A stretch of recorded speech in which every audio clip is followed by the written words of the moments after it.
은혜를 입은 자의 삶이란 제목으로 우리 함께 은혜를 나눕니다. 얼마 전에 유명한 연예인 커플의 파경 소식이 들려왔습니다. 여러분들도 잘 아는 그 연예인들이죠. 좋아하는 연예인들이죠. 그러자 이제 그 파경을 미리 알아맞혔다고 자랑하는 점쟁이가 막 여기저기서 막 등장합니다. 저 사람들이 얼마 못 가서 저럴 줄 알았어 하는 점쟁이들이 막 뭐 여기저기서 막 나와요. 어떤 점쟁이는 그 결혼이 오래 가지 못할 운세라면서 남자에 대해서 당신은 2번 결혼할 거다. 그런 운세다. 바람기 많은 여자나 과거에 있는 여자를 아내로 만든다. 뭐 이런 말을 막 이 점쟁이들이 막 무책임하게 쏟아놓는 거예요. 뭐 이런 점쟁이들이 이런 말도 막 유튜브에 막 공공연하게 막 얘기합니다. 이혼수가 있다. 그래도 자기 노력에 따라 이혼수를 혹은 극복할 수도 있다. 이게 도대체 무슨 말인지 모르겠어요. 네, 뭐 이혼할 가능성과 아내의 가능성이 다 걸리도록 마구 던지는 뭐 아무 말 대잔치. 네, 이런 말들이 유튜브에 막 난무합니다. 야구 해설자가요, 참 그 야구 해설하는데 다음 공은요, 직구 아니면 변화구일 겁니다. 이래요. 정 던지면 직구 아니면 변화구죠. 무슨 공이 있겠어요. 이것과 똑같아요. 여러분, 이 점쟁이는 운수가 그렇지만 노력에 따라 달라진다. 이렇게 꼭 탈출구를 꼭 둡니다. 네. 당신의 운수는 여기로 가게 돼 있지만 노력에 따라 달라질 수 있다. 이렇게. 네. 그렇게 막 던진 말 중 하나라도 맞으면 그것을 맞췄다고 그냥 막 온 동네방네 막 난리죠. 네. 특히 유명 연예인이 결혼하면 수많은 점쟁이가 이별수가 있어 라고 말해놓고 뭐 그렇게 기다리면 그 자체로 막 복권을 사놓은 셈이 되는 거예요. 네. 이혼하면 내가 맞췄다 이렇게 이제 완전 복권 맞는 것처럼 얘기돼요. 그래서 그 점집에 수많은 사람들이 막 몰리게 되고 막 용하다 이렇게 돼서 막 몰리게 되고 그러죠. 뭐 그리고 뭐 틀리면 입 다물고 가만히 있으면 뭐 그냥 지나가는 거죠. 예. 맞으면 선전하고 안 맞으면 입 다물고 있고요. 네. 정확성 여부를 떠나서 남의 운명에 대한 점괘를 마구 던지는 것은 비윤리적이고 명예훼손죄에 가깝습니다. 네. 그래서 저는 별 관심을 안 둬요. 뭐 이혼하면 이혼하나 보다. 네. 참 안타까운 일이지만 우리에게 공인으로서의 삶을 잘 보여줘야 되는데 그렇지 못하면서 안타깝다. 이 정도지. 뭐 맞췄다, 뭐 안 맞췄다, 뭐 이혼수가 있다, 뭐 이런 얘기들을 우리가 듣는 이 사회가 참 어떻게 보면 좀 안타까운 면들이 좀 많이 보입니다. 남의 아픈 사생활에 관한 수많은 억측은 당사자가 들으면 여러분 가슴 찢어질 말들이죠. 네. 본인이 제일 아픈 거예요. 본인이 제일 아프고 본인이 제일 안타까운 거죠. 이 남 말을 쉽게 하면서 여러분 신령한 척 하는 것은 나쁜 죄입니다. 그래서 이 남의 말을 하는 이 버릇들은 우리 크리스찬들에게 있어서 정말 새롭게 고쳐져야 될 중요한 부분인 겁니다. 여러분 남의 말들을 쉽게 하는 것은 어찌 보면 범죄입니다. 그래서 남의 말을 하는 것은 하나님이 결코 원하지도 않고요. 인터넷 보면 다른 악플도 주의해야 하지만 뭐 가정사나 또 이혼사나 이별에 관한 악플들은 더 주의합니다. 당사자는 그 일로 인해서 이미 많은 상처를 입은 상태이기 때문에 그렇습니다.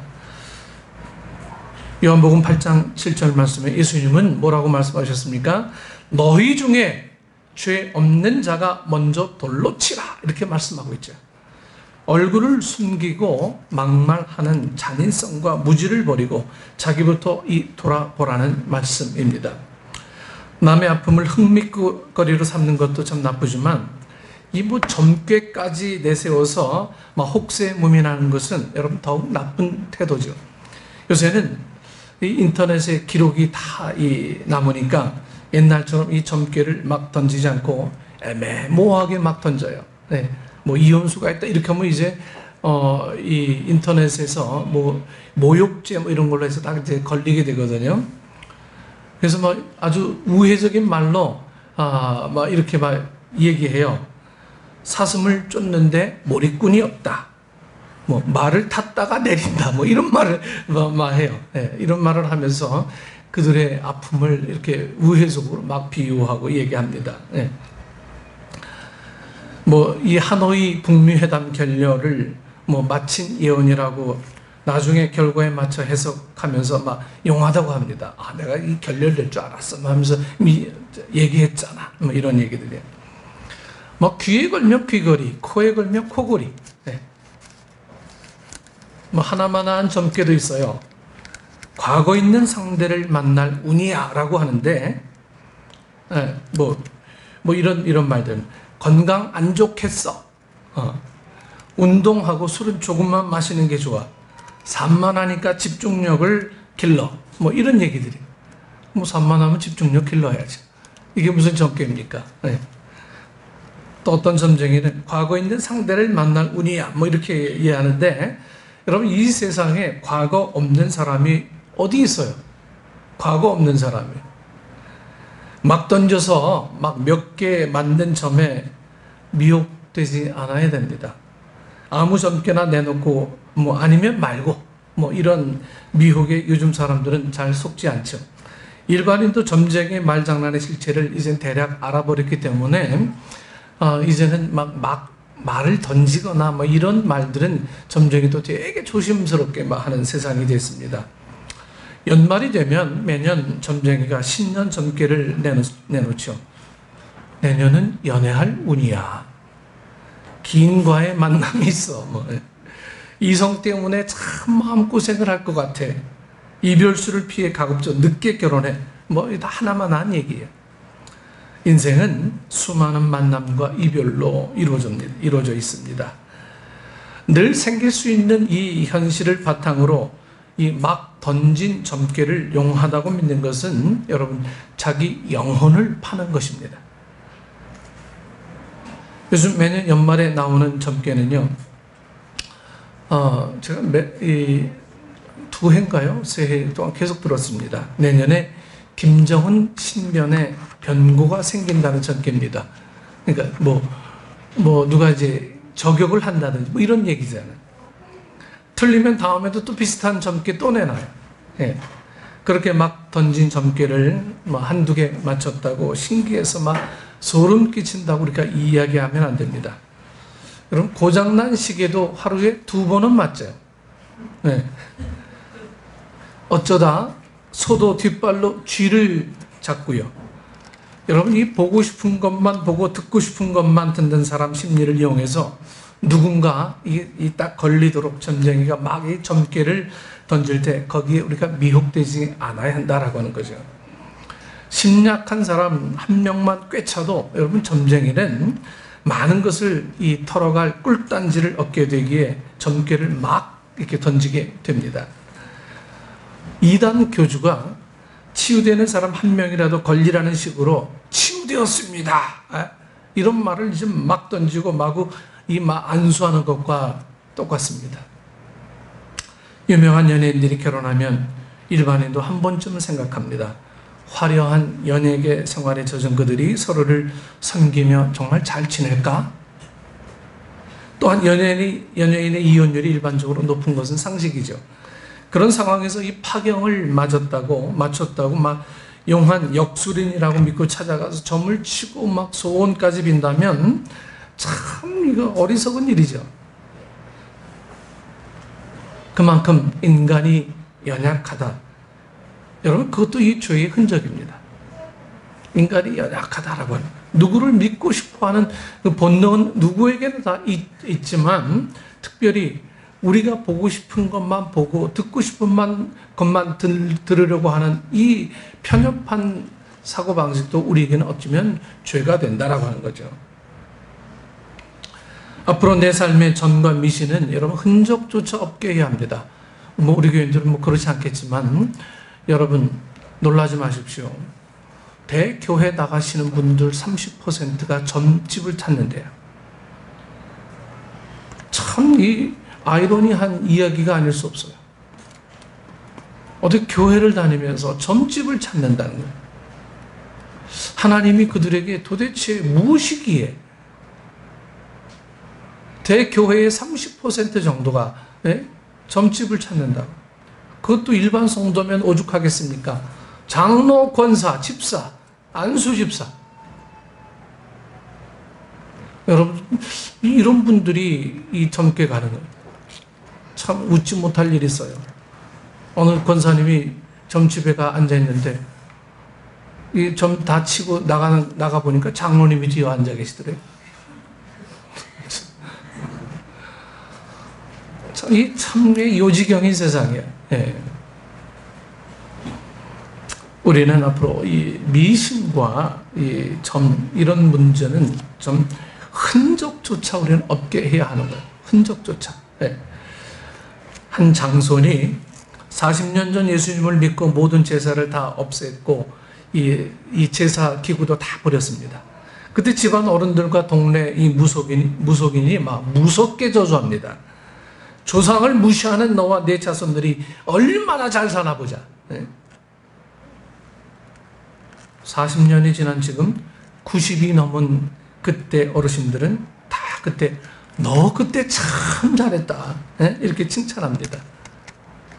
미신의 실체를 이제 안 거예요.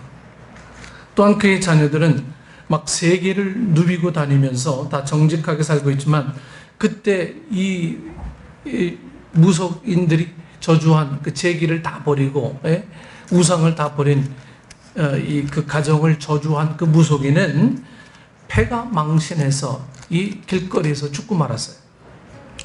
오래전에 용하다는 점쟁이가 한 청년에게 3년 안에 객사할 운세 이렇게 막 점을 친 거예요.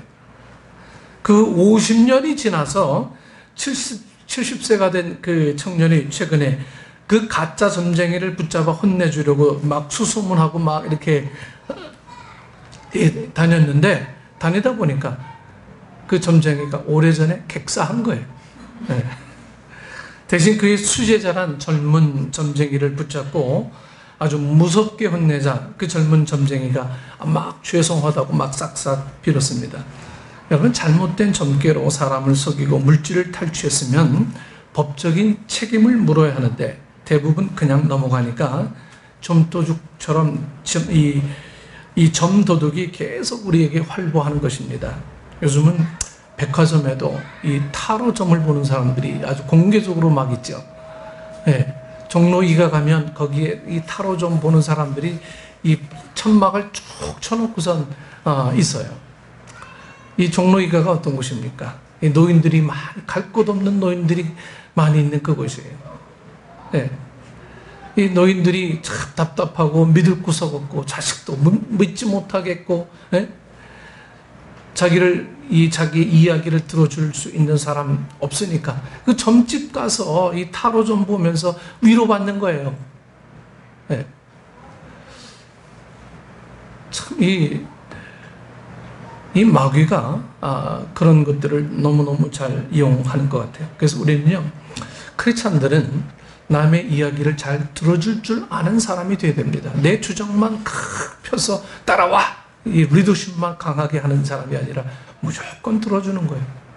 들어주다 보면 그 들어줌 속에 치유가 있고 그 들어줌 속에 위로가 있고 그 들어줌 속에 서로의 관계가 회복이 되고 그 사람의 영혼이 바뀌어지는 그런 능력이 생긴다라고 하는 거예요. 우리 들어주지 못해서 오는 아픔들이 오늘 이 시대에 우리에게 가장 큰 아픔이 아닌가 합니다.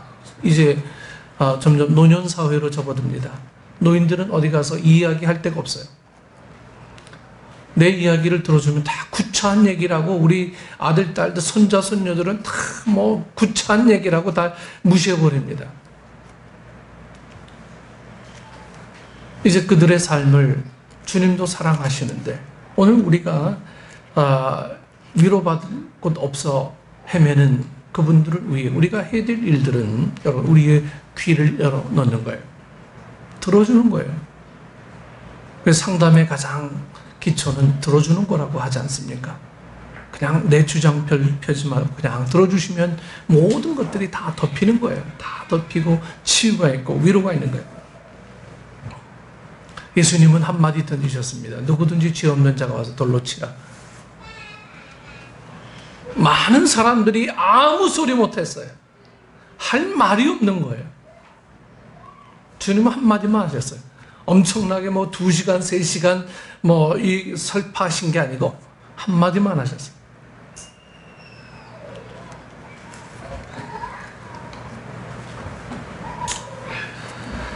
예전에는 부적을 아주 고액으로 팔아먹는 점쟁이가 엄청 많았죠. 네. 이거 한 장 붙이면 아들 날 거야. 이거 한 장 붙이면 남편이 막 승승장구할 거야.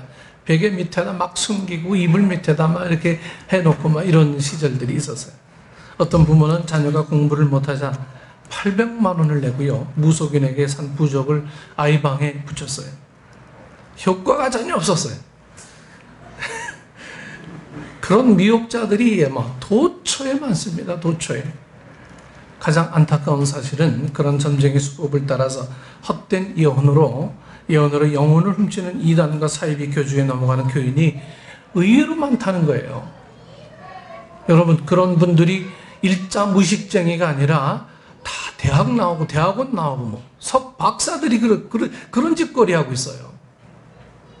참 이 안 넘어갈 듯한 사람들이 다 넘어가더라고요.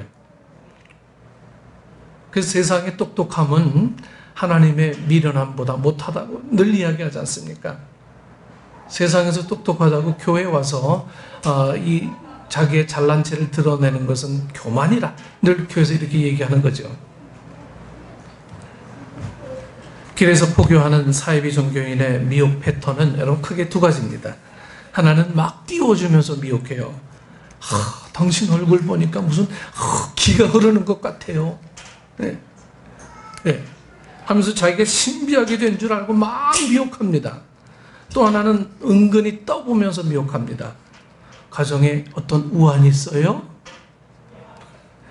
그 질문에 신기하다. 어떻게 내 사정을 저렇게 잘 알지? 하면서 미혹되는 거죠.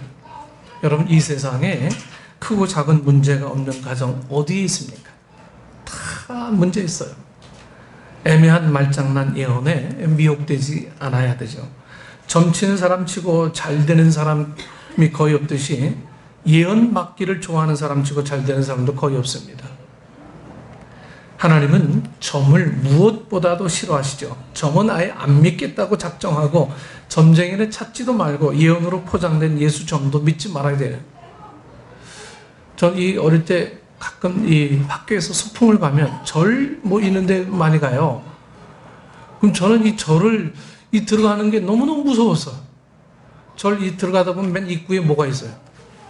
도깨비 같은 게 칼 들고 눈 이만큼 해가지고 막 죽일 것처럼 쳐다보잖아요. 그게 너무 무서워가지고 절 들어가는 게 정말 저에게는 힘든 일이었어요. 여러분, 이 점쟁이의 점도 우리는 무시해야 되지만 예수 점도 믿지 마셔야 돼요. 예수 점. 여러분, 예수를 팔아먹고 있는 사람들의 점이 얼마나 많은지 몰라요. 예. 당신 이렇게 하면 하나님 복 주실 거야. 여러분, 점쟁이 말하고 뭐 틀릴 게 뭐가 있겠어요? 예? 여러분, 미래는 하나님의 영역에 두셨습니다. 미래는 사람이 알 수가 없는 거예요.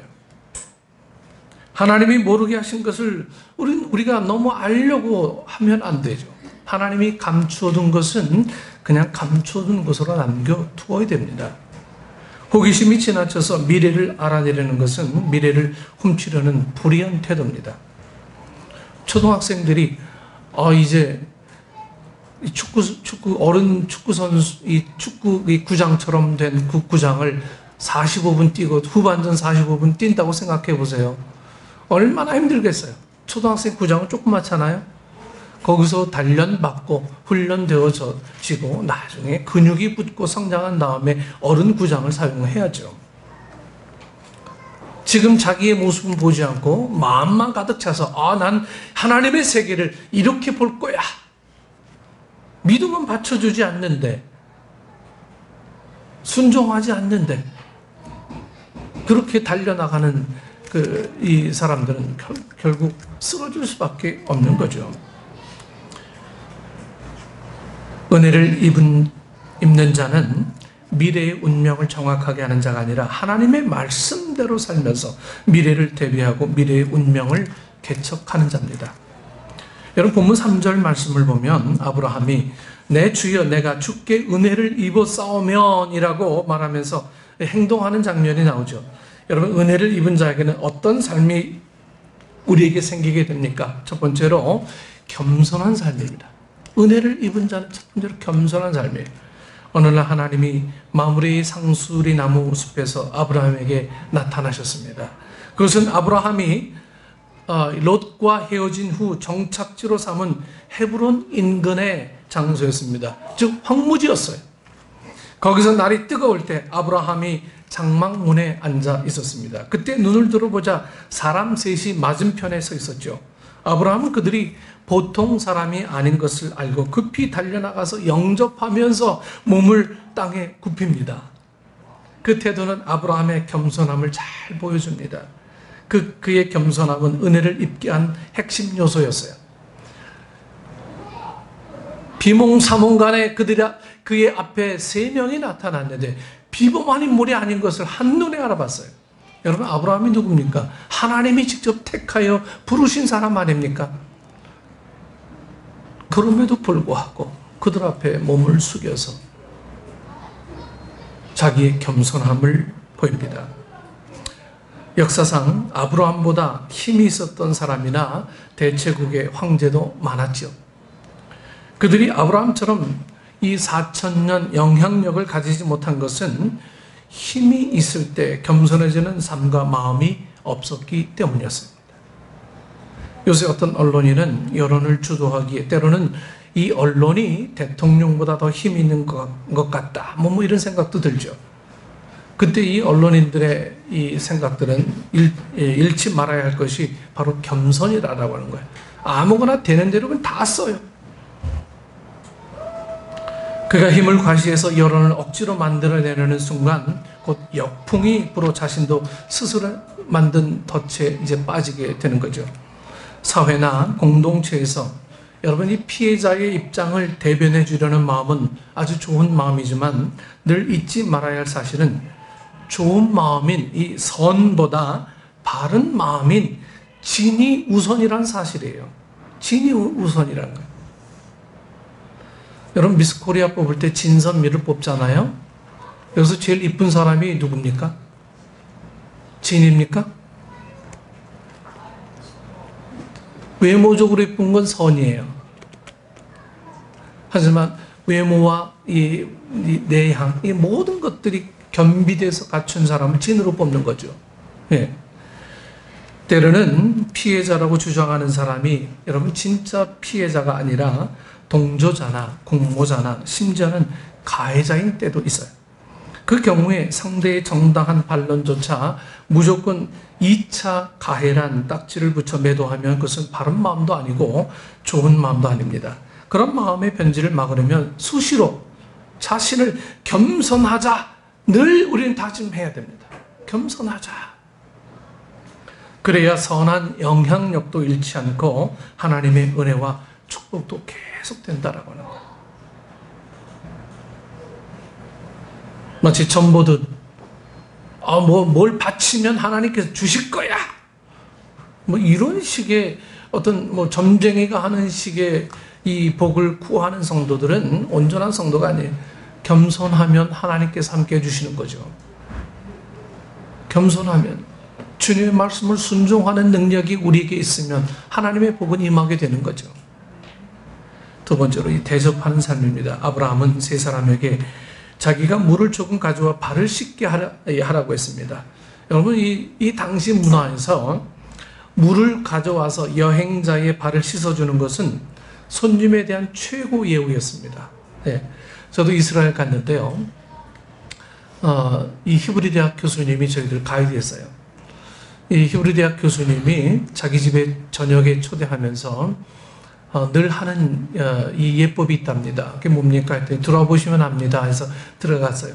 근데 신발을 벗으시고 양말을 벗으세요. 뭐 집에 들어가려면 그렇게 해야 되는 줄 알았어요.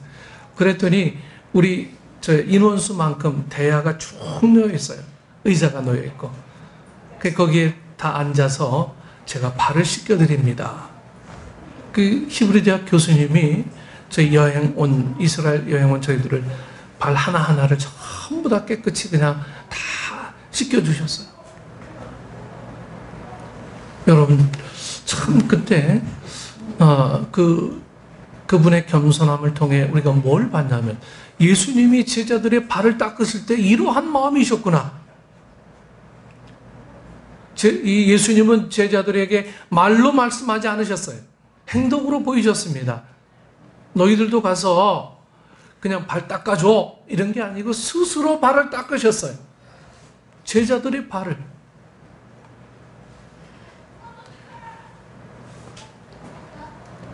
당시 문화에서는 발을 닦아주는 게 이 손님에 대한 최고 예우였죠.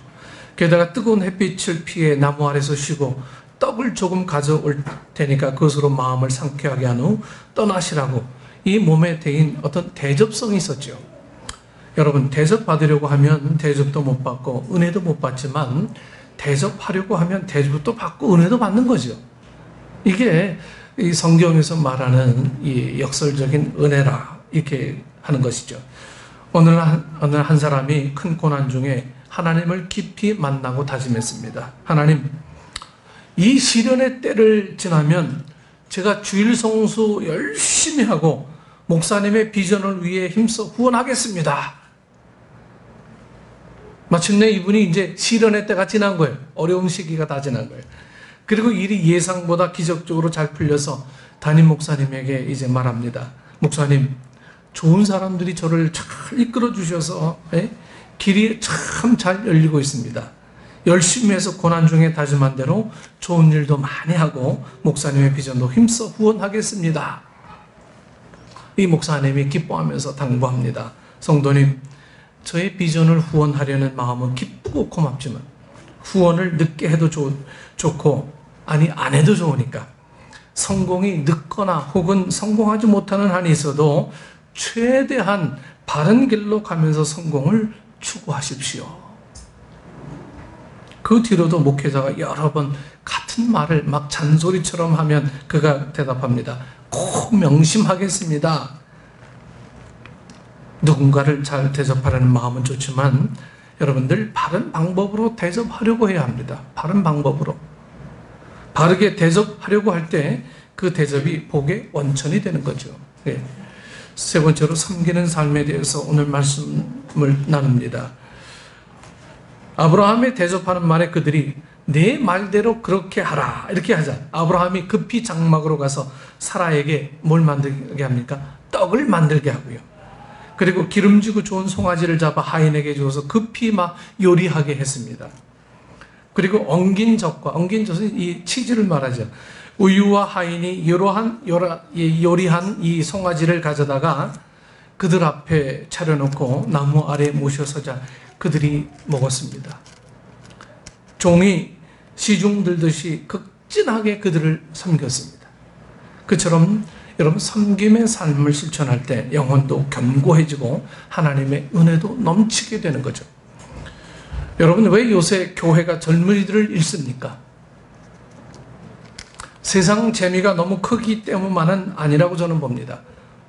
교회에서 얻어갈 것이 없다 이렇게 얘기하는 것도 전 무리라고 봐요. 여러분, 뭐 30년 전, 40년 전에 청년들이 왕성할 때 그때 복음하고 지금 전하는 복음이 달라서 청년들이 떠납니까? 그런 건 아니죠. 영혼이 강건하고 교회 생활에 참된 의미를 알면 세상 재미에 넋을 잃지 않습니다. 문제는 영혼이 약해진 거예요. 영혼이 약해졌어요. 여러분, 왜 약해졌습니까? 교회에서 열정적이고 화려한 찬양 예배는 드리면서 음지에서 청소하는 섬김은 없기 때문에 그런 거죠. 늘 우리는 들으려고 하지 우리의 손과 발이 움직이려고 하지 않는 거예요. 이래서 교회의 청년들이 더 떠나죠. 청년들은 머리는 큰데 섬김이 없어요. 교회 와서 뭔가 하려고 하는 움직임이 없는 거예요. 여러분, 우리에게도 예외가 아닙니다. 우리는 늘 뭔가 은혜 받으려고만 해요. 은혜 받는 건 물론 좋죠. 은혜 받아야죠. 하지만 은혜 받은 대로 우리가 흘려보내야 될 섬김의 수고들을 우리가 마다하면 주님께서 주시는 온전한 은혜는 우리에게 결코 있을 수 없다라고 하는 거예요. 오늘 우리가 이 교회를 사랑한다. 이 교회는 그래서 공동체가 주어진 거 아니겠습니까? 교회를 사랑하는 것은 바로 이 때문입니다. 여러분, 집에서도 예수 잘 믿고 집에서도 하나님 잘 섬기면 교회가 왜 필요하겠어요? 교회는 서로 섬기는 공동체이기 때문에 교회가 필요한 것입니다. 서로 섬기고 서로 나누고 서로 부대끼고 교회를 아름답게 하기 위해서 우리의 수고가 들어가고 우리의 물질이 들어가고 우리의 삶이 녹아져 들어있어야 그게 교회죠. 그렇지 않으면 우리는 늘 탁상공론하듯 믿음의 어떤 추구만 하지 바람만 있지 우리의 수고는 우리의 섬김은 아무것도 하지 않는다면 이 교회는 결코 주님으로부터 이 섬김을 오히려 받을 수 없는 지경에 이르게 된다라고 하는 거죠. 우리가 섬기지 않으면 주님도 우리를 외면할 수가 있어요. 신앙은 머리로 하는 게 아니에요. 신앙은 우리의 손과 발로 우리의 뜨거운 가슴으로 동시에 하는 겁니다. 그래서 신앙을 뭐라고 합니까? 동전의 양면성이다라고 하는 거예요. 한 면만 있으면 동전이 존재하지 않죠. 믿음 있고 거기에 행위가 따라가야 돼. 믿음만 있다라고 하는 것은 불완전한 신앙입니다. 안 믿는 우리의 형제 자매들도 나 성경 다 알아. 여러분 그럼 구원받습니까? 결코 그렇지 않아요. 성경 안다고 구원받으면 뭐하러 교회 나오겠어요? 섬김이 있고 나눔이 있고 실천이 있고 거기서 교제가 있고 그렇게 해야 이 교회가 아름다워지는 거죠. 하나님은 그런 공동체를 원하세요. 요즘 교회 청년들은 찬양 집회에 너무너무 화려하고 웅장합니다. 마커스 찬양 보면 다 쓰러질 것 같아요.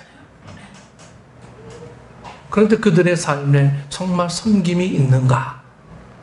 이런 걸 정말 면밀하게 들어볼 필요가 있습니다. 저는 그들이 그렇게 열정적인 찬양을 하고 하는 이 청년들은 분명히 교회에서도 섬김이 있고 나눔이 있고 실천이 있고 그런 청년들이라 그렇게 믿고 싶어요. 하나님은 섬겨주기를 기뻐할 때 섬김 받는 위치로 올려주십니다. 물론 섬겨주는 삶이 식사나 물질로 섬겨주는 삶만 의미하지 않습니다. 명예를 높여주고 인격을 존중해주고 남을 생각해주는 것도 여러분 섬김입니다. 그런 섬김의 삶을 꾸준히 실천하면 하나님이 약속하신 대로 적절한 때에 약속된 축복을 얻게 하십니다. 겸손한 삶, 대접하는 삶, 섬기는 삶을 실천하고 하나님의 약속을 끝까지 붙들어서 하나님 아브라함처럼 복의 근원과 믿음의 조상이 될 수 있으면 참 좋겠습니다. 그런 우리 식구들 되어져서 이 교회가 작지만 강한 그런 아름다운 파워가 있는 그런 교회로 울뚝 서고 작지만 하나님의 능력을 이루는 마치 이스라엘 백성을 하나님이 돌보듯 그렇게 돌보는 은혜가 오늘 우리의 가정과 여러분 삶 속에 늘 함께하기를 축원합니다. 기도하겠습니다. 좋으신 아버지 하나님 은혜를 감사합니다. 우리의 머리가 커졌고 우리가 진정 주님 앞에 온전한 헌신이 무엇인지 섬김이 무엇인지 다시 한번 깨닫고 하나님의 교회를 위해 아름답게 섬길 줄 아는 우리 성도들 될 수 있도록 주님 인도하여 주옵소서. 우리가 주님 앞에 엎드릴 때 바로 이런 겸손의 은혜와 섬김의 축복들이 아름답게 우리 삶에 펼쳐질 줄 믿사오니 우리 후손들이 우리의 섬김과 우리의 겸손의 삶을 통해 우리 섬김의 삶을 통해 그들도 배워 나갈 수 있도록 하나님 함께하여 주옵소서. 예수님 이름으로 기도드리옵나이다.